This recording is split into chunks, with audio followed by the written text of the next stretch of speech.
Muy buenas tardes, hermanos. Qué bueno verles. Algunos rostros reconozco del día de ayer. Así que vamos a avanzar. El tiempo se nos va rápido. Tengo 55 minutos y luego correr al aeropuerto. Así que oren por nosotros, que vamos de viaje. Así que vamos a compartir uno de los tópicos que a mí me gusta mucho. Me gusta, por supuesto, el área apologética para mí es muy interesante. Llevo años tratando de estudiar. Pero el tema del diluvio, las capas de roca, los dinosaurios, los fósiles es algo que siempre me ha gustado. Entonces, voy a intentar abordar la mayoría de los tópicos relacionados con esto para también poner algún fundamento relacionados con este evento tan particular que la Biblia relata. La Biblia tiene, por supuesto, narrativas que nos llenan de admiración, pero cuando pensamos en el diluvio, lo que esto fue, como la envergadura que esto tiene, como la Biblia lo describe, evidentemente debiera sobrecogernos, porque detrás de todo eso está el carácter de Dios justo, pero también misericordioso, obrando en su creación. Una de las cosas que quiero traer a la mente de ustedes primero es que cuando nuestro Señor Jesús caminó entre nosotros, Él habló de este evento diluviano como un hecho histórico. Nunca en la mente del Señor estaba esto como un cuento, como una historieta, como una historia para niños pequeños, sino como un hecho histórico real que los creyentes debieran tener muy claro en su corazón. Él habló acerca de los días de Noé como periodos históricos literales en los cuales vivió un hombre llamado Noé, era un hombre de carne y hueso, el cual Jesús está refiriendo, nuestro Señor, para hablarle a los de ese tiempo, y eso es relevante. Habló como Noé entró en el arca. Entonces para el Señor Jesús no es un cuento, estamos hablando de un barco real que Jesús tenía en su mente cuando Él estaba hablando a la gente de su contexto, y dice que vino el diluvio y se los llevó. Se llevó a todos los que no estuvieron en el arca, como historia real, literal, en los cuales hubo un arca y un diluvio que destruyó toda la vida. Y pensar en eso y en el tamaño de ese evento, porque cuando nosotros vemos una catástrofe local en algún punto del planeta, vemos que cientos de personas pueden ser afectadas, o algunos miles de personas ser afectados, muchos muertos. Estamos hablando de una proporción muy pequeña para lo que este evento en particular fue en este planeta. Es una proporción muy diferente a todas las catástrofes que probablemente nosotros hemos observado o visto o leído de ellas. Esta en particular es la única y más grande catástrofe planetaria que la humanidad ha vivido hasta estos días. Eso es importante. Este diluvio es un evento histórico y quiero que veamos algunos elementos que creo que son muy importantes. Primero, traer a la mente y refrescar nuestra comprensión que ese día sucedieron más que un solo evento. Generalmente los cristianos asociamos el diluvio con un evento de la lluvia, los 40 días y las 40 noches de lluvia. Así lo aprendí yo en la escuela dominical, ¿cierto? Yo bromeaba un poco el día sábado diciendo que ya estaba hasta aquí, todos los años pintar el arca, y me enseñaban los mismos 40 días y hasta los mismos lápices y todo eso. Pero ese día dice la Biblia que se abrieron las fuentes del grande abismo. El abismo en el Antiguo Testamento es el océano. Las fuentes del grande abismo son fuentes que están bajo la corteza. Ese día las fuentes, la capa tectónica del fondo oceánico se partió. Y además las cataratas de los cielos fueron abiertas. Hubo muchísimo volumen de agua evaporizada en la atmósfera que por saturación comienza a gotear. Y hubo lluvia además de 40 días y 40 noches. Entonces no es solo el evento de la lluvia, sino además de la catástrofe en la corteza terrestre. Cuando la corteza terrestre se parte, cuando la corteza terrestre se quiebra, nosotros encima lo que percibimos son terremotos. Cuando la placa de Nazca, por ejemplo, frente a Chile, que está en subducción bajo la placa continental, se rompe por presión porque las placas se mueven y generan acumulación de energía, la ruptura de la placa, para que ceda la placa, genera una onda que la sentimos todos los chilenos, peruanos, bolivianos, hasta Argentina lo sienten. El terremoto del 2010 en Chile, grado 8,9, lo sintieron en Mendoza, en San Juan, al otro lado de la cordillera. Pero además tuvimos tsunami en Chile. Japón es otro evento cercano a nosotros que tenemos mucha información tectónica y de los eventos catastróficos que siguieron a la ruptura. Cuando hay un terremoto a nivel oceánico, lo que está pasando es que se rompe la corteza. Y en ese momento se genera la onda y el tsunami progresivo. Ese día, por lo tanto, si leemos bien, dice, todas las fuentes del grande abismo. Hubo ruptura tectónica a nivel planetario. Eso va a generar evidentemente tsunamis masivos en todo el planeta. No es solo un punto. Eso va a traer, cuando usted habla con un geólogo, se da cuenta inmediatamente que ellos entienden rápidamente que cuando hay un tsunami, el fondo oceánico se nos viene encima y arrastra materiales, moluscos, peces sobre el continente, a nivel global, no local. Por lo tanto, es un evento realmente de magnitudes cataclísmicas. Y dice, además, versos 19 y 20 del capítulo 7, y las aguas subieron mucho sobre la tierra, y todos los montes altos que había debajo de todos los cielos fueron cubiertos. La Biblia es clara, todos los montes debajo de todos los cielos, eso quiere decir todo el planeta. Yo tengo algunos amigos reformados por ahí que son de tierra antigua y diluvio local. Yo les digo, ¿qué parte del texto no entiendes? Le digo, ¿todos qué significa? Todos. No es muy extraño entenderlo, ¿no? Generalmente los que piensan en tierra antigua posicionan millones de años en los primeros versículos de Génesis, por lo tanto la acumulación de capas de rocas y fósiles las posicionan antes de Adán.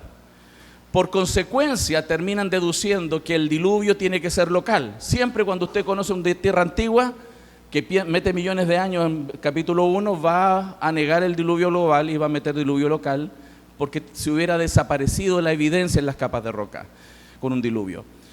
Y murió ese día, hermanos, toda carne que se mueve sobre la tierra. Nosotros nos asombramos de la muerte incluso de 120 millones de personas del siglo XX, asesinadas por guerra y genocidio, pero en este momento murió todo lo que estaba sobre la tierra. Los únicos que se salvaron fueron aquellos que fueron introducidos en el arca, las 8 personas, y 2 de cada familia de animales. Imagínense lo que esto significa: muerte y sufrimiento rápido de muchos seres que estaban vivos. Todo lo que tenía aliento de espíritu en su vida, en sus narices, o sea, aquellos que respiran, todo lo que había en la tierra murió. No sé si a usted le pasa que cuando uno empieza a reflexionar de esta manera, está dimensionando lo que esto significa, porque generalmente cuando enseñamos esto a nuestros niños se lo estamos enseñando como caricaturas y los niñitos se lo imaginan, los animalitos, todo muy lindo. Ese día, hermano, murió todo el mundo y es la demostración del juicio de Dios, que Dios no juega con el pecado y nuestros niños se quedan con una idea de caricatura. Ese día fue terrible. ¿Qué características tenía este diluvio? La Biblia nos enseña que el año 600 de la vida de Noé, en el mes segundo, a los 17 días del mes, como lo decía el sábado, ¿por qué Dios nos da año, mes y día? Porque es un hecho histórico, no es una fábula, no empieza, érase una vez, había en una tierra muy lejana, ¿cierto? Es un día en el calendario de la humanidad, es una narrativa histórica con fecha, para que no olvidemos. ¿Por qué a nosotros en la escuela, en los colegios nos dan historia y nos dan fechas? ¿Por qué?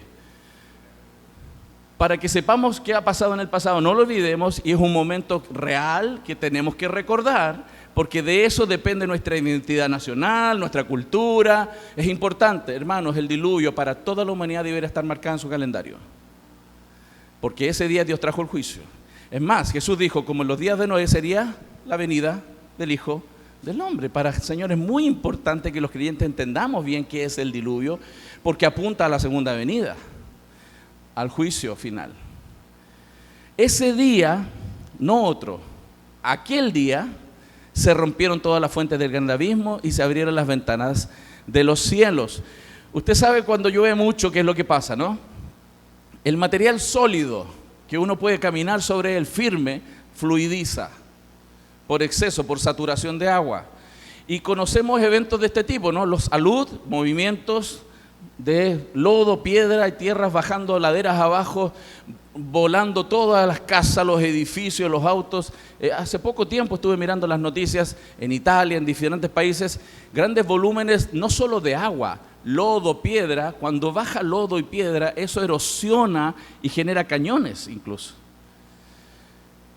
Ese día tuvimos ruptura tectónica, probablemente erupciones volcánicas submarinas entrando en contacto con el agua y vaporizando rápidamente volúmenes de agua. Esa es una foto del tsunami de Japón. Las evidencias posteriores, por ejemplo, a los tsunamis de Japón, es que quedamos con mucho territorio cubierto por lodo, barro, tierra y debajo enterrado animales, personas, plantas, por decenas de kilómetros hacia adentro en Japón. Imagínense esto a nivel planetario. Un tsunami, otro tsunami, diferentes capas de lodo en tierra entrando en el continente, enterrando rápidamente todas las cosas. Así se ve. Cuando nosotros miramos las capas de roca con fósiles, así se ven.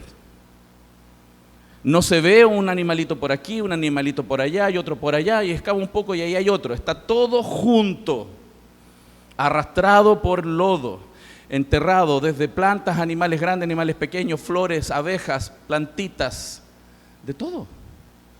Aves, mamíferos, moluscos, plantas, árboles, todo junto en las capas de roca. No existe la columna, como se enseña en los libros antiguos de biología, la columna geológica darwiniana. No está eso en el terreno. Entonces, ese día fue un evento de nivel planetario y tenemos un pequeño video que intenta recrear lo que la Biblia describe.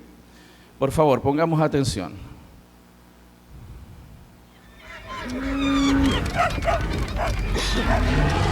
Ese día se cerró la puerta, la única puerta. Los que entraron por esa puerta fueron salvos.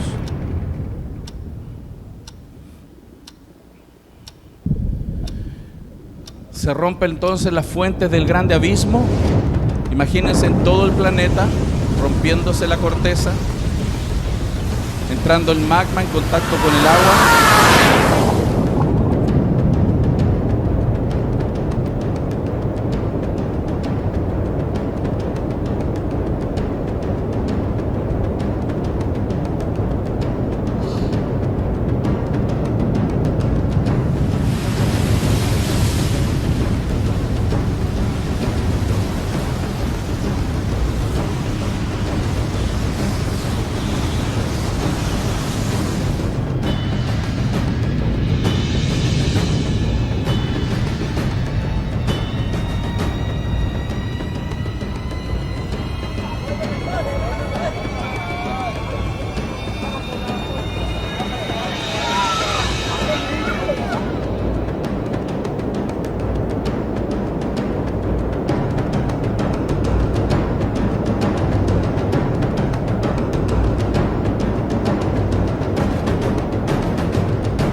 Jesús dijo que cuando Él venga, sería como la venida, como ese tiempo de Noé, donde la gente que iba a estar haciendo, comprando, vendiendo, viviendo su vida, hasta que el diluvio se lo llevó.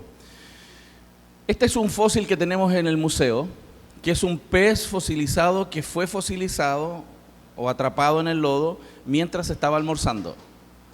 O sea, ese pececito estaba así, agarró su comida, vino el lodo y quedó enterrado. Es interesante porque los fósiles generalmente de peces y estos moluscos a veces los pillamos así, paraditos, en vez de estar acostados, porque un pez cuando muere cae al fondo, pero están así, porque fueron enterrados, atrapados en el lodo. Y luego el proceso de permineralización, que es lo que ustedes ven ahí, lo que ustedes están viendo es el reemplazo del organismo por minerales en disolución en ese lodo. Es reemplazado y eso luego solidifica cuando se seca y se endurece a modo de roca. Porque para formarse un fósil usted no necesita millones de años. Los fósiles se forman rápidamente, como se endurece el hormigón, el cemento. Esto es roca molida y proporciones de cal y otros elementos que con agua hay una reacción química y se endurece. No necesita millones de años para formar una roca. Tengo una foto, lo contaba y se me olvidó buscarla, donde se partió una roca y adentro hay una bujía de auto. O sea, se pueden formar rocas rápidamente, no por millones de años. ¿Qué profundidad tenía el diluvio? El texto nos dice que las aguas subieron mucho sobre la tierra y todos los montes altos debajo de todos los cielos fueron cubiertos y las aguas crecieron 15 codos hacia arriba y fueron cubiertos los montes. ¿Por qué 15 codos? ¿Por qué no menos? Porque el arca tiene 30. Y cuando usted carga un barco, generalmente se hunde hasta casi el nivel medio del nivel de flotación. O sea, Dios pensó en todo. Subió el agua para que nunca el barco, aunque esté cargado, choque con nada. Yo digo, wow, si Dios se preocupa de esos detalles, ¿no se va a preocupar de mi vida? Dios es un Dios soberano, que tiene todo bajo control, hermanos. Por lo tanto, ese diluvio global es muy diferente a esa idea que algunos tienen de diluvio local, ¿no? Hay algunos que piensan en un diluvio local. Eso tiene problemas teológicos, pero también tiene problemas mecánicos. Por mecánica de fluidos, por vasos comunicantes, nunca el agua va a quedar aislada en una zona. No existe una zona aislada. El agua, por gravedad, fluye. La Biblia es clara en decir que toda la tierra se sumergió. Además, piensen esto. Usted sabe que el arco iris no es del orgullo, ¿cierto? No es del orgullo. ¿Qué representa el arco iris para los cristianos? Una promesa. ¿Y cuál fue la promesa que Dios hizo?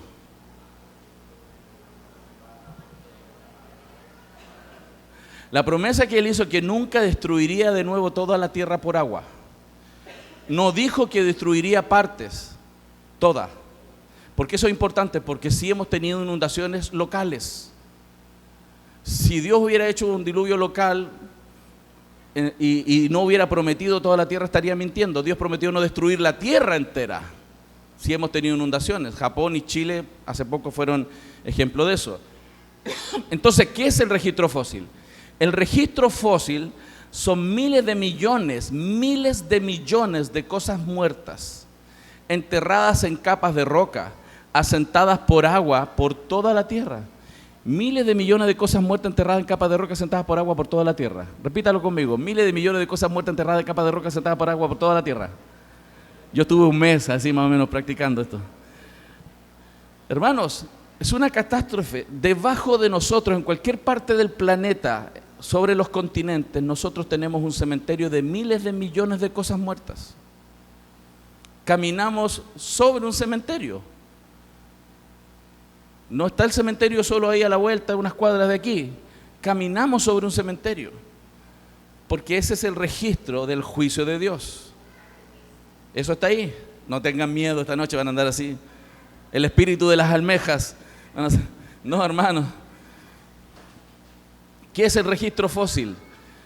Para nosotros el registro de muerte y dolor y matanza, pero no por millones de años, como proponen los naturalistas.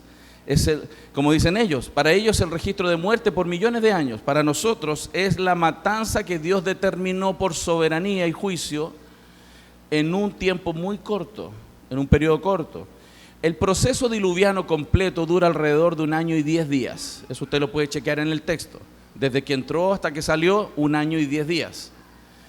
La catástrofe completa tiene por supuesto un periodo más corto, pero desde que sube el agua hasta que baja el agua y pueden salir, 1 año y 10 días. Y esto es importante, porque en la academia, desde el siglo XVIII, final del siglo XVIII, comenzó a introducirse un paradigma interpretativo de la corteza, de los geólogos. Ellos cambiaron de un catastrofismo, que era una filosofía de interpretación. Ellos decían, los geólogos antes de ese siglo decían, miraban la corteza y decían, esto es una catástrofe, esto es evidencia de una catástrofe, esa es una evidencia de catástrofe. Y miraban distintas partes de la corteza y decían, esto no puede formarse sino por una catástrofe, quiebre de corteza, etcétera, etcétera. Sin embargo, la academia fue dominada luego por una mirada gradualista o uniformitarianista, que es un pensamiento o una creencia que todo ha venido sucediendo lento y gradual por millones de años. Ese concepto no parte en la biología, parte en la geología. La geología fueron los primeros en adoptar el gradualismo y luego lo pasaron a la biología y empezaron a pensar que esto es lento y gradual por millones de años en todas las otras disciplinas, incluyendo la cosmología. No nace en la cosmología, nace en la geología. De ahí partió todo. Pero hay un ateo geólogo que dice, mi excusa para esta larga y aficionada digresión en la historia es que he estado tratando de mostrar cómo creo que la geología cayó en manos de los teóricos. ¿Qué es esto? ¿Qué está diciendo? Él está diciendo, lo que está pasando es que en la academia, donde se enseña en la universidad, lamentablemente cayó en manos de los teóricos, o sea, los ratones de biblioteca. que todo lo que enseñan es lo que aprendieron en la biblioteca o en los libros de otros, no en inspecciones de campo. Y estos están condicionados por la historia social y política del momento, más que las observaciones en el campo. Un geólogo está criticando la propia academia donde él es parte, y él es ateo. Y dice, en otras palabras, nos hemos hecho un lavado de cerebro al evitar cualquier interpretación del pasado que involucre lo extremo y lo que podría denominarse como procesos catastróficos. Él está describiendo algo que es muy común en la academia, que un paradigma que se mete en la academia es muy difícil de sacar y empieza a dominar. Y lo que usted probablemente ha detectado es que la teoría evolutiva ha sido utilizada para lavar el cerebro en contra de la visión bíblica de la historia. Y el problema es que los profesores a veces no están directamente diciendo la Biblia es mentira, que eso sería un activismo en contra de la visión bíblica. Pero hay profesores que lo hacen de manera más velada. Por ejemplo, ellos deciden qué libros sus alumnos tienen que leer. Ellos deciden qué preguntas tienen que responder. Por lo tanto, un profesor puede hacer lo que quiera en clases y puede inducir la respuesta de sus alumnos. Eso es muy simple de hacer en la academia. Un ejemplo. ¿Cómo fue eso antes? ¿Cómo fue antes? ¿Cómo fue? ¿Qué le falta? ¿Cómo fue originalmente? Imaginen, piensen un poco. ¿Cómo fue originalmente antes eso? ¿Cómo podría haber sido antes? ¿Podría haber sido así? Quizás podría haber sido así también. O así, ¿qué les parece ese? O así. ¿Quién vota por la A? ¿Quién vota por la B? ¿Quién cree que podría ser la C o la D? Hay más. ¿Saben cómo? ¿Cómo era? ¿Quieren ver?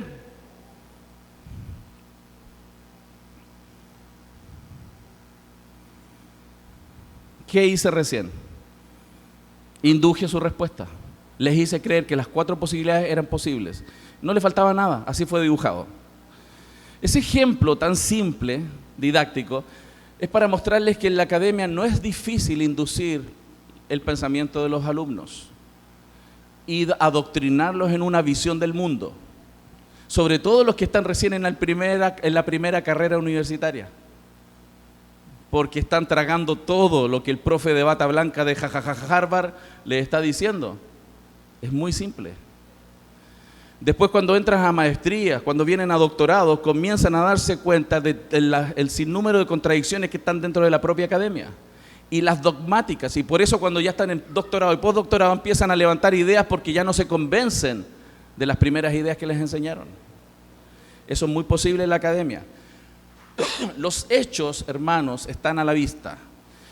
Como lo enseñamos en la conferencia, las suposiciones antibíblicas con que interpretamos la historia nos van a llevar a conclusiones, por ejemplo, de tierra antigua y un diluvio global. Los hechos son los hechos, pero como me acerco a los hechos va a inducir mis conclusiones. Pero si yo me acerco con las visiones bíblicas o suposiciones bíblicas, voy a encontrar una resolución evidentemente que apunta a una tierra mucho más joven de lo que enseñan los evolutivos, por supuesto, y un diluvio global. Ahora, ¿cuál fue el propósito del diluvio? La Biblia dice que Él determinó el diluvio porque Él quería eliminar desde el hombre hasta el ganado, los reptiles y las aves del cielo, porque les pesa haberlos hecho. Y además los iba a destruir juntamente con la tierra. O sea, Dios determinó el juicio sobre todo ser viviente y afectó a los animales también. ¿Y cuál fue el propósito del arca? Preservar, conservar las especies vivas sobre la faz de toda la tierra. Ese es el objetivo del juicio y del arca. Las características del arca no es eso. Definitivamente no es eso. Por favor, maestros, eliminen esos dibujos. Si los tienen impresos, hagan un asado y úsenlos para el fuego. Eso es antibíblico. ¿Dónde está la puerta? Y hermanos, revisen los materiales, porque es decenas y decenas de materiales que tenemos una sección en el arca que habla de esto, y tenemos libros de muchas partes del mundo de niños sin puerta. ¿Y a qué apunta la puerta? A Cristo. Los que entraron por la puerta, por medio de la fe, fueron salvos. Y Jesús dijo, yo soy la puerta. El Antiguo Testamento apunta a Cristo. ¿Se acuerdan Lucas 24, los hombres camino a Maús, que iban tristes, cabizbajos? Yo me los imagino pateando piedras así, tristes. Y el Señor Jesús se les aparece y les pregunta, ¿qué les pasa? No, oye, ¿dónde estabas? ¿Estabas durmiendo? ¿No viste lo que acaba de pasar? Mataron al Mesías, al libertador. Y Él dice que partiendo desde Moisés y pasando por todos los profetas, Él le dice que todo eso, ¿de quién hablaba? De Él, de Cristo. Todo el Antiguo Testamento apunta a Cristo. Y si no enseño el arca de esa manera, estoy apuntando a cualquier parte menos a Cristo. Otra cosa, ¿cuántas ventanas tiene el arca? El de la Biblia. Una. Y está arriba. ¿Cuántas ventanas tiene esa? Y vienen los animalitos saliendo por las ventanas, como apretados. Eso, el problema de esto es que está generando una idea en la mente. Yo les conté el sábado en la conferencia que cuando en ingeniería en la universidad mis compañeros se burlaban de mí por mi cristianismo y me decían, ¿y tú eres de esos que creen en el arca de Noé? Y yo, sí, yo creo en el arca de Noé. Y trataba de buscar información para hacer apologética de mi fe. Esto aparecía en mi cabeza. Esto es lo que con esto tenía que defender mi fe frente a mis amigos ingenieros. ¿Me están entendiendo el punto? ¿Cuál es el problema? No es que sea mala la intención, es que no estamos enseñando realista una narrativa histórica que tiene formas, dimensiones, tamaños, hechos históricos, procesos. Aunque la Biblia no es un libro de ciencia, va a tener implicaciones científicas. Si la Biblia hace referencia a una catástrofe a nivel planetario, deberíamos en la geología encontrar los restos de esa catástrofe, si es el nivel que la Biblia describe. Por lo tanto, la estructura sólida, grande como un barco de madera, como los barcos antiguos, es la respuesta a lo que entendemos en el texto. Tiene una capacidad volumétrica de 522 vagones de ferrocarril. Hermano, cuando he estado en el arca varias veces ahí en Kentucky, la hicieron con las dimensiones bíblicas, uno se para al lado y es un barco enorme, 133 metros de largo, 23 metros de ancho, 14 metros de altura, casi en la quilla, una altura de un edificio de 10 plantas. Es un barco enorme, y eso es lo que el texto dice. Pero imagínense, los niños no están viendo esto cuando les enseñamos, están viendo un barquito chiquitito. Es importante entonces enseñar realistamente porque la Biblia es una narrativa histórica, pero lo presentamos como un cuento. Y eso es lo que queda en la mente de los muchachos. Ahora, ojo con esto, porque ese barco, algunos lo han criticado por la forma, largo, ancho, alto, las proporcionalidades que tiene, y dicen algunos ingenieros navales, pero ese barco no sirve, ¿no? Hoy día tenemos otras proporciones. Pero ojo, este barco no fue hecho para turistear, para hacer un transatlántico turístico, fue hecho para flotar. Dios lo dirige, no está hecho para navegar, está hecho para flotar. Y han hecho pruebas mecánicas de poner un barco de proporciones similares a escala y han simulado grandes olas tipo maremotos y se mantiene estable por la proporcionalidad, por el eje del punto centro de masa. En el área, los que son ingenieros entienden bien de esos puntos, ¿no? El eje de gravedad. Entonces, en ese barco enorme, Dios le dijo a Noé que entrara 2 de cada, dice Valera, especie. Ayer aclaré, para evitar confusiones, que la palabra especie en el texto original es la palabra min. Bien, ya aprendieron. Min, que lamentablemente nuestra Reina Valera tiene 3 palabras diferentes en español. El problema de ese punto, como lo explicaba el sábado, es que las palabras cambian su significado en el tiempo. Entonces, cuando yo le pregunto a alguien qué es una especie, si él tiene algún grado de entrenamiento en la biología o se acuerda de la escuela, él va a clasificar especie como la última diversidad dentro de una familia de animales. Por ejemplo, dentro de los caninos tenemos muchísimas especies de perros. Lo último en diversificación: chihuahua, bulldog, pastor alemán, bull terrier, etcétera, etcétera.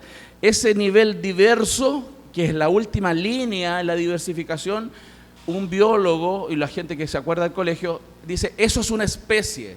Pero cuando la Biblia se refiere, entra 2 de cada min, no está hablando 2 de cada especie a ese último nivel, sino 2 a nivel de familia, 2 caninos, 2 felinos, 2 equinos, ese nivel. Eso significa que es mucho menos de lo que imaginamos. Claro, si aplicamos la clasificación de especie para meterla dentro de un barco, nos metemos en un serio problema, porque hay millones y millones de especies. Imagínate meter 2 de cada una. Algunos clasifican 2,2 millones de especies. ¿En qué barco metes 4,4 millones de especies de animales? Es que eso no dice la Biblia. Dice min en el hebreo, no especie. Y especie, no hay problema en usar especie si yo entiendo que no se refiere a la diversificación final de la clasificación de animales. Algunos hablan incluso de hasta 9 millones considerando insectos. Por lo tanto, una de las cosas importantes, si empezamos a descartar, los insectos, no le dijo Dios a Noé, mete insectos al arca, ¿no? Eran los que respiraban por su nariz. Los insectos se salvan solos, flotan en cualquier cosa, ¿cierto? Lo otro, no creo que tenga que explicar eso. No le dijo, constrúyete unos acuarios adentro del arca, ¿no? No hay que explicar porque eso están en el mar. Pero así todo, si seguimos pensando en especie, todavía nos quedan más de 30.000 reptiles, anfibios, mamíferos y aves. Sería 10, 20, 30, 40 barcos. No sirve. Pero cuando los agrupamos como min, ya no vamos a necesitar entrar 60.000, sino que llegamos a una proporción aproximada, si los clasificamos por min, exactamente como dice la Biblia, a nivel de familia, vamos a estar del orden aproximado de unos 7.000 ejemplares, que estarían ahí aproximadamente las 3.500 familias de animales representados que tiene toda la diversidad biológica que conocemos del planeta. Solamente 7.000 ejemplares representan como familias de animales todas las especies de animales que nosotros vemos en el planeta. Por lo tanto, hermanos, sí hay respuestas. ¿Por qué esto es importante? Porque no solo los nerds se preguntan estas cosas, los escépticos las preguntan, los escépticos las usan para cuestionar nuestra fe. Es más, muchos cristianos dudan de la Biblia. Yo era uno de ellos. Me preguntaba, ¿y de dónde salió todo el agua? 40 días, 40 noches de lluvia, se inunda todo el planeta. Yo me paraba en la ventana de mi casa, hermano, cuando llovía mucho. Sí, yo soy nerd. Y empezaba a calcular cuánto se va a demorar en cubrir toda la tierra, cuántos días tiene que llover. Y calculaba, el Everest tiene 8.848 metros de altura. Oye, y aquí en Sudamérica está la Concagua, 7.292, me acuerdo clarito las cifras, porque yo las andaba buscando, para saber si lo que la Biblia decía era verdad o no era verdad. Y muchos escépticos usan eso para atacar la Biblia y atacar a los cristianos. Es un barco grande. Y además, esta arca se depositó sobre los montes Ararat, no el monte Ararat. No es un monte, porque algunos cristianos ponen un monte, y ahí no dice un monte, dice los montes, es una cadena montañosa. No dice un monte, yo pensaba que era un monte, porque así me lo enseñaron. Pero como muchos, no leía. Dice los montes Ararat, es una cadena de montañas. Nunca han encontrado el arca. Todos los posibles avistamientos que han habido históricos nunca se han demostrado ni han mostrado las evidencias cuando se les pide. La última fue hace como 5 años atrás, en un equipo chino. Cuando la agrupación de científicos pidió información, no hay información, no muestran información. Pero ¿saben lo que sí genera eso? Mucho turismo. Mucho turismo. En el arca tenemos, por ejemplo, una zona de vitrinas donde hay artesanías del arca de Noé de todas partes del mundo. El arca de Noé se conoce en todo el mundo. Hay más de 300 leyendas del diluvio en todo el mundo. Y en todas partes del mundo hacen artesanía con distintas formas del arca y los animalitos. Y en el arca allá en Kentucky hay muestras de todo el mundo. Hay monedas en algunos países con el arca de Noé. ¿Por qué? Porque esto fue planetario. Y los descendientes de los hijos, de las hijas, de los hijos y las nueras de Noé, porque piensen, todos los que estamos aquí, absolutamente todos los que estamos aquí, no solo venimos de Adán y Eva, venimos de las 3 nueras de Noé. Nuestro genetista de Harvard, Nathaniel Jensen, él escribió hace poco tiempo atrás un libro que se llama Trazado. Él, usando toda la información, el mapeo de la genética de la investigación del genoma humano, hizo una trazabilidad genética de las poblaciones y llegó a las 3 mujeres. Y de ahí a una mujer. Eso se puede trazar hoy día genéticamente gracias al genoma humano. La genética está mostrando mucho de lo que nuestro texto sagrado muestra.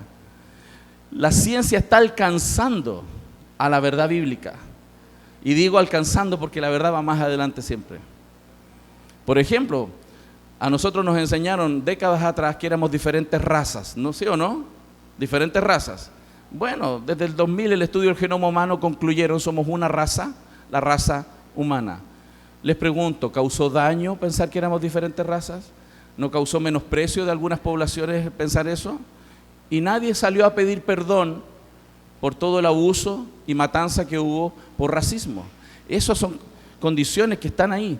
Y las poblaciones, piense, después de eso se asentaron, pero tenemos leyenda en muchas partes.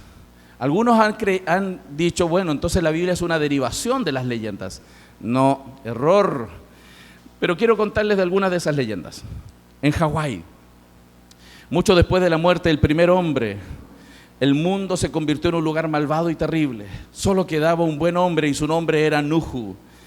Hizo una gran canoa con una casa y la llenó de animales. En esta historia las aguas subieron sobre toda la tierra y mataron a todas las personas. Solo Nuhu y su familia se salvaron. Cuando el barco aterrizó en forma segura en Mauna Kea, Nuhu ofreció cerdo y cocos para agradecer a la luna. Entonces el Creador descendió sobre el arco iris, un arco iris, para revelar que Él fue quien salvó a la humanidad. En China registra que Fuji y su esposa, sus 3 hijos y sus 3 hijas escaparon de una gran inundación. Esto es una leyenda en China. Y fueron las únicas personas vivas en la tierra. Después del gran diluvio repoblaron el mundo. Cuando un Dios del cielo inundó la tierra, un hermano y una hermana sobrevivieron en un bote. Tenían un niño deforme que el hermano cortó en pedazos. La tierra fue repoblada de las piezas. Ya se puso sangriento. Pero piensen en eso. Cómo estas leyendas, en el ministerio allá en Kentucky hay un libro así grueso en inglés, que está documentada más de 300 leyendas sobre el diluvio en el mundo. La única que no encontré ahí fue la chilena, los mapuches. También tienen en el sur de Chile. Entonces, me voy a saltar algunas, pero tenemos en el Imperio Arcadio, Tanzania, en Escandinavia, en Perú, en la Bella Hudson, en las llanuras norteamericanas, en México, los aztecas, los tarascos, los otomíes, en todas partes está la leyenda del diluvio. Y es bien interesante porque tenemos registros de que las poblaciones, de alguna manera, por transmisión oral, les llegó esto. Interesante, porque incluso usted puede darse cuenta que hubo un momento en la historia donde las poblaciones estuvieron juntas, los descendientes de la gente del diluvio estuvo junta y después se diversificó. ¿Dónde? La Torre de Babel. Y por transmisión oral eso se fue llevando a distintas partes del planeta. Y por eso encontramos esta leyenda en muchas partes. Imagínense, hermanos, que en México hubo una excavación y debajo de eso, que parece un cerrito, encontraron un sigurat. Y debajo del sigurat en México hay inscripciones que narran lo siguiente. En la época del diluvio moraban sobre la tierra los gigantes. Muchos perecieron sumergidos en las aguas. Solo 7 hermanos se salvaron en las grutas de la montaña de Tlaloc. Chelhua, el gigante, fue el sitio que después se le llamó Choloyán. Y con grandes adobes fabricados en Tlamanalco, no le voy a poner así un hijo, por favor, Tlamanalco. Y conducidos de mano en mano por una fila de hombres, comenzó a construir la pirámide en memoria de la montaña en que fue salvado. Irritado Tonacatecutli Padre de todos los dioses, que la obra amenazaba con llegar a las nubes, lanzó fuego, el fuego celeste, y con una piedra en forma de sapo mató a muchos de los constructores, dispersándose los demás, y no pasó adelante la construcción. El monte artificial subsiste todavía, atestiguando el poder de Chelhua. Qué parecido, hermano. Ahora, ¿cómo interpretamos esto? Tenemos materiales, en la página usted puede encontrar estos cuadros que estoy mostrando, donde se nos muestran muchas de las leyendas del mundo y las coincidencias y las diferencias respecto de la narrativa histórica. ¿Cómo identificamos entonces? Bueno, por el género literario. El género literario de todas esas leyendas es género mitológico. Sin embargo, lo que usted lee en su Biblia es un género relato histórico. Por eso es diferente. Y es la fuente autoritativa de las mitologías que después derivaron a través de transmisión oral, cuando los que estuvieron en el diluvio transmitieron oralmente, y por eso la encontramos en todo el mundo. En todo el mundo está esta leyenda del diluvio. Bueno, no sé si alguna vez se preguntó de dónde salió el agua. ¿De dónde vino tanta agua? Una cosa interesante es que los científicos andan buscando agua fuera de la Tierra. Usted sabe, ¿no? Porque ellos creen que donde hay agua hay... No, y eso es mentira. Donde hay agua no necesariamente hay vida. El agua impide la formación de la vida. El agua sostiene la vida, pero no la puede generar. Un químico, un bioquímico sabría clarito eso. Una molécula no se puede formar en una condición con agua. Es imposible. Pero lo interesante es que los científicos están buscando agua y dicen, cuando ellos analizan la corteza de Marte, llegan a la siguiente conclusión. A través del estudio de meteoritos, científicos afirman que los volcanes inundaron Marte de agua. Dicen que Marte fue inundado por agua. Mirando las investigaciones, las imágenes, dicen que Marte estuvo lleno de agua. ¿Y hay agua? No hay agua. Pero cuando uno les dice que este planeta fue inundado por agua, ellos dicen no. Y está lleno de agua, hermanos. ¿Ven la contradicción? No es evidencia, es interpretación de las evidencias, son paradigmas. Por lo tanto, pensemos un poco en esto. Agua. Hubo un ejercicio volumétrico que se calculó. Nuestros océanos tienen mucha agua. Se hizo un cálculo volumétrico del agua. Luego se presupone, imagínense, supongamos que elevamos el fondo marino. En vez de que esté tan profundo, lo elevamos a cota cero. Imaginémonos el planeta como una bola de billar. Imagínense, las montañas las aplastamos y el fondo oceánico lo levantamos. Si generamos eso, el agua que está contenida en nuestros océanos, ¿cierto?, nos deja bajo 2,2 kilómetros de agua en todo el planeta. Todo el planeta quedaría bajo el agua si aplastamos las montañas y subimos el fondo, porque hay suficiente volumen de agua. ¿Por qué no estamos hoy inundados? Porque Dios bajó el fondo oceánico y subió las montañas. Así que cuando vea montaña diga, gracias Señor. Por eso el agua no está sobre nosotros, porque el fondo oceánico es profundo y las montañas son altas. Hay agua suficiente. Hay otros datitos que son complementarios. La revista Nature en el 2013 comenzó a publicar que habían volúmenes de agua bajo la corteza terrestre. Perdón, voy a tener que activar aquí. Ahí está. En Nature 2014 hay un artículo que dice, a profundidades entre 410 y 660 kilómetros podría ser un depósito importante de agua, debido a la capacidad de los poliformos de alta presión de olivina, wesleyita y ringudita, para albergar suficiente agua como para presentar alrededor del 2,5% de su peso. Si toda la ringudita del manto contiene esa cantidad de agua, que está entre 410 y 660 kilómetros, hay casi 3 veces la cantidad de agua de todos los océanos juntos. Hay más agua bajo la corteza que sobre la corteza. 18 de mayo del 2020, Nature Geoscience. Uy, perdón, esto está medio extraño.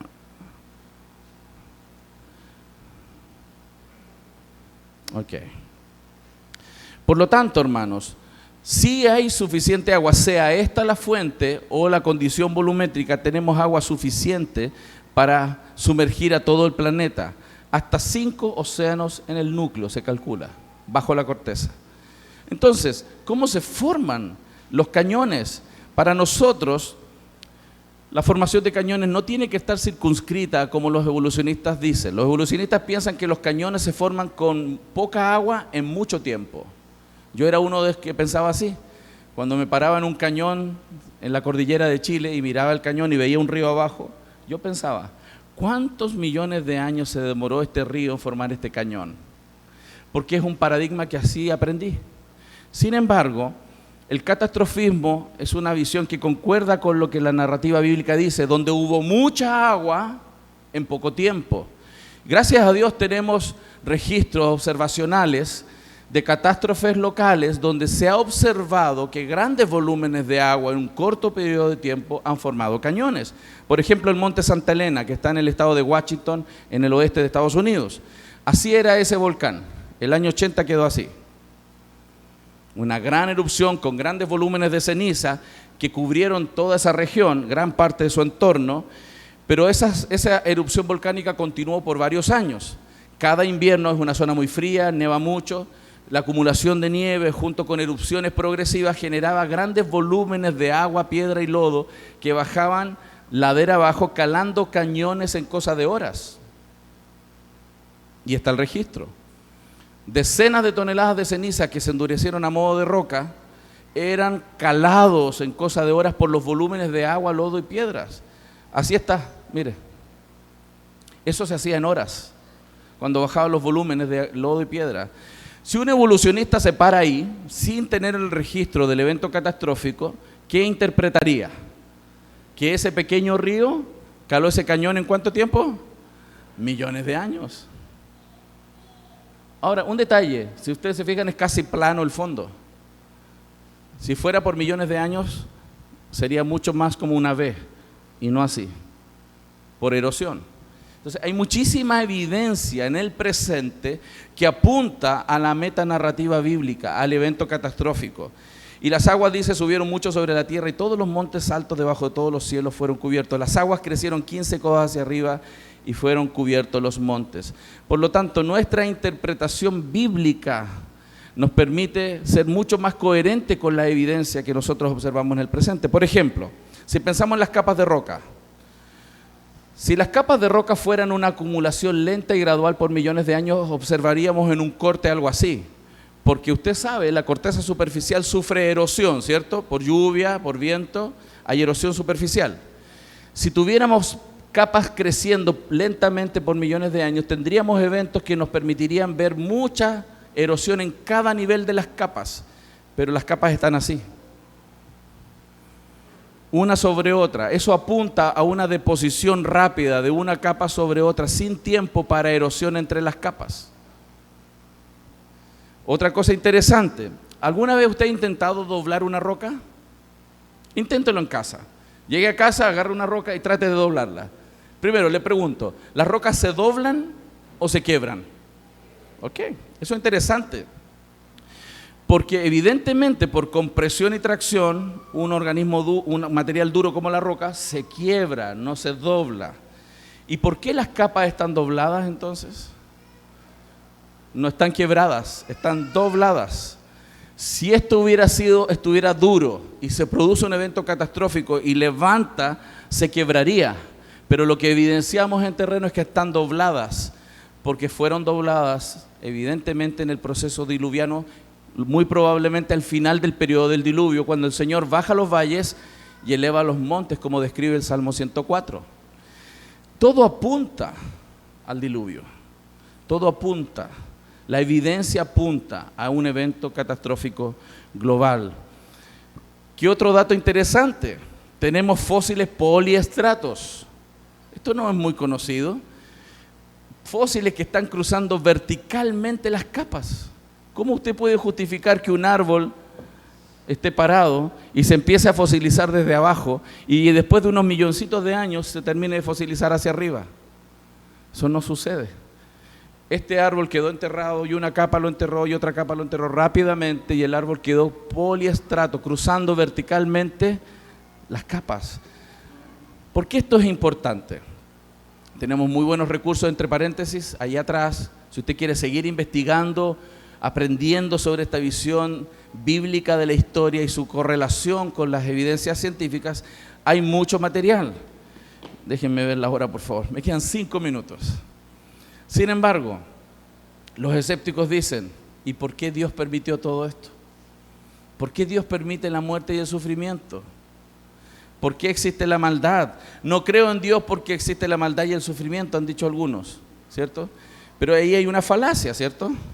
Es como si alguien me dijera, no creo en los buenos vecinos porque el vecino de la derecha es terrible.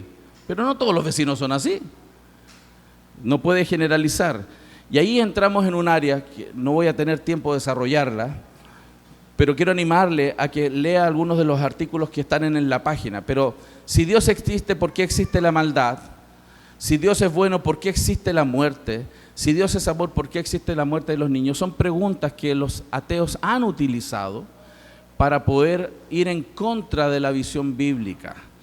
Dentro de esto, evidentemente, hay falacias. Jesús siempre, cuando escuchaba preguntas como esa, hacía preguntas, ¿se acuerdan?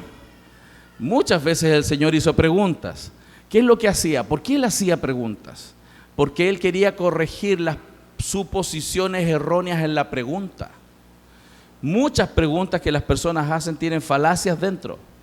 Y lo que tenemos que hacer es desenterrar esas falacias y poder corregirlas. ¿Recuerdan cuando Jesús se le acercó un hombre rico y le dijo, maestro bueno, maestro bueno? Honestamente, ¿Jesús era bueno? Sí, Él es bueno. Es Jesús, es Dios encarnado.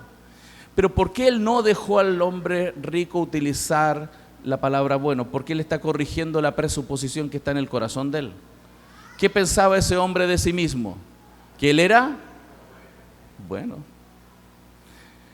Entonces Jesús corrige su presuposición y evidentemente lo deja expuesto cuando le dice, vende todo lo que tienes y sígueme. Una de las herramientas más útiles en la apologética es aprender lógica para poder corregir las falacias formales e informales que muchas veces están dentro de las preguntas. Por lo tanto, si Dios existe, ¿por qué existe la maldad? No podemos culpar a Dios por la maldad. Los hombres, nuestras acciones morales. Ojo, ¿la maldad es material o inmaterial? Ok, pero ¿cómo podemos explicar eso? Primero, entendamos, para que exista una categoría de mal, tiene que existir una categoría de bien o de bueno. Si está lo malo, la única forma de definir lo malo es entendiendo qué es lo bueno. Y para que exista una categoría de mal y una categoría de bien, tiene que existir una ley universal para definir las categorías. Y eso tiene que estar dado por un dador universal de esa ley. Si nosotros borramos la existencia, filosóficamente hablando, la existencia de Dios, desaparece la ley moral y por lo tanto no tenemos cómo definir la categoría de bien y de mal. Fíjense lo que decía este escritor C.S. Lewis. Mi argumento contra Dios era que el universo parecía tan cruel e injusto. Pero ¿cómo había obtenido esta idea de justo e injusto? Un hombre no dice que una línea está torcida a menos que tenga una idea de lo que es una línea derecha. No puedo definir una categoría de bien y de mal si no hay una ley universal que me permita definir. Y si no tenemos un Dios fuera de nosotros que nos diga y nos ayude a entender las categorías, no hay forma. C.S. Lewis decía, ¿con qué estaba comparando yo a este universo cuando lo llamaba injusto? ¿Ustedes ubican a Friedrich Nietzsche? ¿Sí? Conocido. Él escribió la parábola del hombre loco, ¿cierto? Ese hombre que gritaba, loco, hemos matado a Dios, y hemos visto vasos, memes sobre Nietzsche, ¿no? Que Nietzsche dijo, Dios está muerto, y después nos reímos todos porque dice, y Dios dice, Nietzsche está muerto, y todos nos hacemos. Pero lo que él estaba diciendo, hermanos, en esa parábola, es que cuando borramos al dador de la ley universal, desaparece la ley universal, y no tenemos cómo definir las categorías de bien y de mal. Por lo tanto, ¿Dónde está Dios?, decía este loco. Exclamó: se los voy a decir, nosotros lo hemos matado, ustedes y yo, todos somos unos asesinos. No nos precipitamos en una constante caída hacia atrás, de costado hacia adelante, en todas direcciones. Sigue habiendo una arriba y una abajo. No erramos como a través de una nada infinita. Lo que Nietzsche estaba haciendo era profetizar lo que vimos en el siglo XX. Cuando borra filosóficamente, mata filosóficamente Dios, desaparece la ley universal y cómo definir el bien y el mal. Y el siglo XX fue el siglo más sangriento de la humanidad. 123 millones de personas. El doctor Phil Fernández dice: Nietzsche predijo que el hombre del siglo XX se maduraría. Con esto quería decir que el ateo del siglo XX se daría cuenta de las consecuencias de vivir en un mundo sin Dios. Porque sin Dios no hay valores morales absolutos. El hombre es libre para jugar y ser Dios y crear su propia moralidad. Debido a esto, Nietzsche profetizó que el siglo XX sería el siglo más sangriento de la historia de la humanidad, y ese profeta se le cumplió su predicción. Por eso hoy día estamos tan inundados de este relativismo, porque filosóficamente han borrado a Dios y no tienen cómo ejercer una categoría de bien y mal.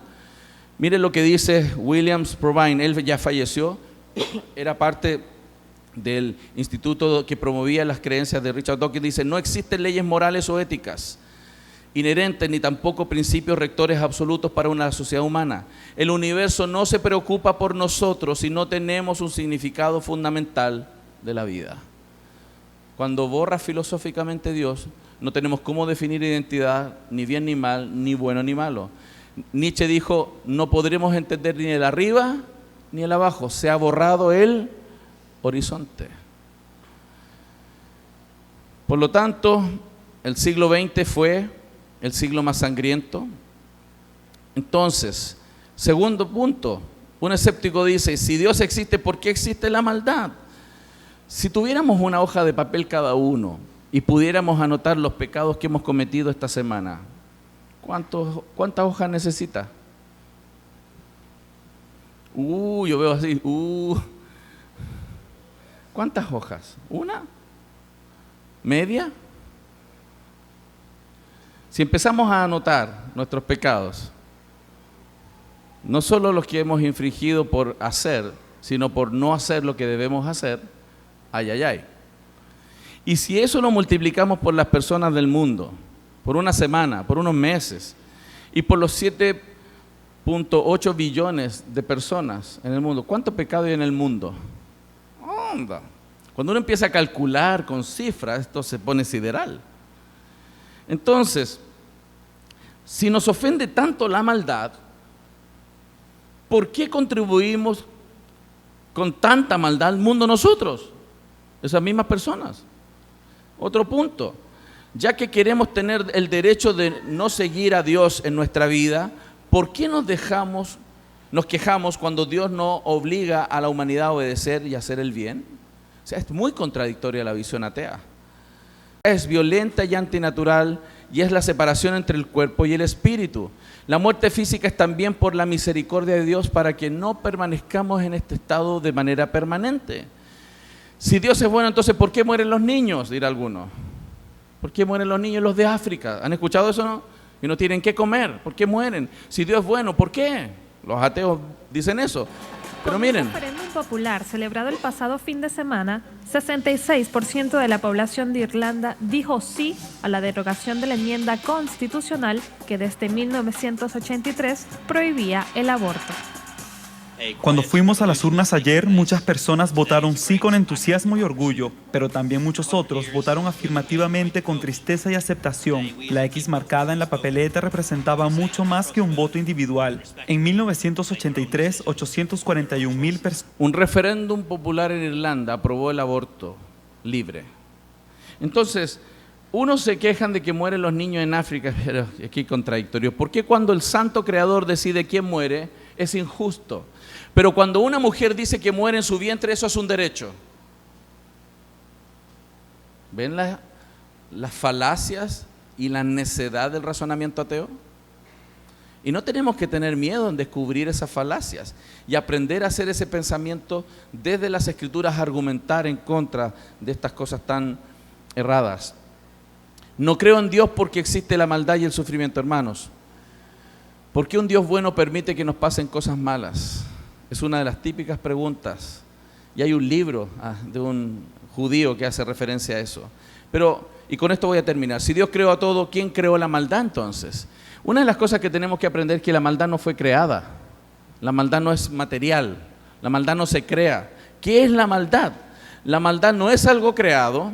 La maldad es la carencia del bien, es la imperfección de algo. El no tener la perfección, cuando algo es menos que perfecto, es malo. La maldad no se crea, la maldad es un grado menor de la perfección.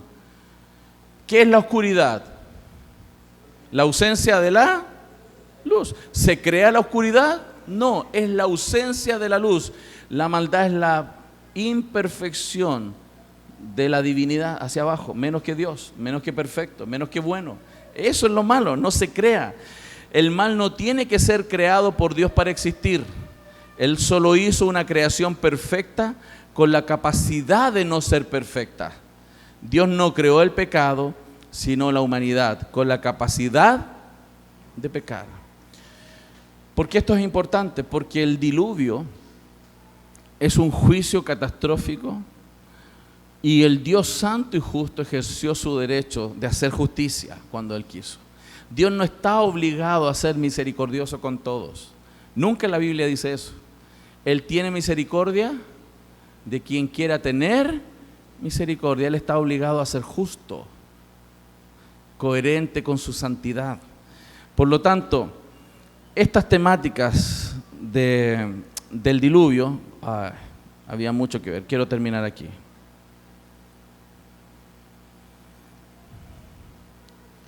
Con un video de R.C. Sproul en una conferencia. If God is slow to anger and patient, since God is slow to anger, we're always learning. Since God is slow to anger and patient, then why, when man first sinned, was his wrath and punishment so severe and long-lasting? Time out. Didn't we just have that question a second ago? We did. Yeah, It's a little, I think little, we little did. nuance. That God's punishment for Adam was so severe. This creature from the dirt defied the everlasting holy God. After that, God had said, the day that you shall eat of it, you shall surely die. And instead of dying, Thanatos, that day, he lived another day and was clothed in his nakedness by pure grace and had the consequences of a curse applied for quite some time. But the worst curse would come upon the one who seduced him, whose head would be crushed by the seed of the woman. And the punishment was too severe? What's wrong with you people? I'm serious. I mean, this is what's wrong with the Christian church today. We don't know who God is, and we don't know who we are.